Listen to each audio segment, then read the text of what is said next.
नमस्कार शेतकरी बंधूंनो, हा कलिंगड प्लॉट आहे आणि पूर्णतः सॉइल मल्टीप्लायरच्या टेक्निकने पूर्णतः विकसित केलेला हा प्लॉट आहे आणि माल काढणीला आलेला आहे. माल बघताय तुम्ही पूर्णतः प्लॉट मध्ये बघा. आता 15 तारखेपर्यंत म्हणजे 4-5 दिवसांमध्ये माल निघतोय, तरी पण पूर्ण पानाचं शायनिंग लस्टर.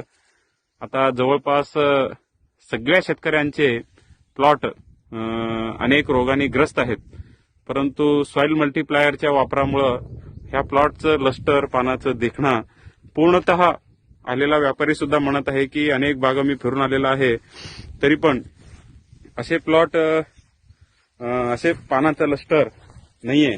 त्यामुळं आता आज आपण ह्या सॉइल मल्टीप्लायरच्या टेक्निकमुळं आता यांचे परिचय करून देतो मी. हे आहेत प्रगतशील शेतकरी. गेले 25-30 वर्ष डाळिंब पहिल्यांदा द्राक्ष, नंतर डाळिंब ह्या पिकामध्ये पुरेपूर सगळ्या टेक्निकचा वापर करून अतिशय उत्कृष्ट असे पीक काढलेले शशीधर हत्तुरे ह्यांना आपण आता विचारूया की ह्या सॉइल मल्टीप्लायर टेक्निकमुळं ह्यांना आपल्या कलिंगड प्लॉटमध्ये काय फायदा झाला. तुम्ही सॉइल मल्टीप्लायर आता वापरला हो?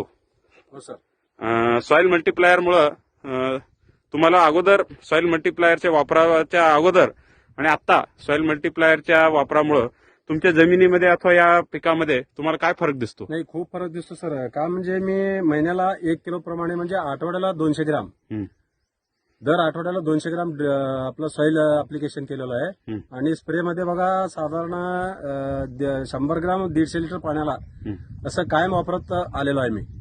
त्याच्याने हे पाण्याची क्षमता टिकून राहिलेली आहे. सगळे व्यापारी येतात आणि तुम्ही हे काय केलं आणि तुम्ही किती वर्षापासून कलिंगडी करता असं सगळेच जण विचारतात. मी म्हटलं हे फक्त पहिल्या वर्षाचं आहे म्हटल्यावर त्यांनी अजबच होतं व्यापारी. विशेषतः त्यांनी द्राक्ष, डाळिंब, त्याच्यानंतर एका 3 एकर जो प्लॉट होता खुल्या राहिलेल्या प्लॉटामध्ये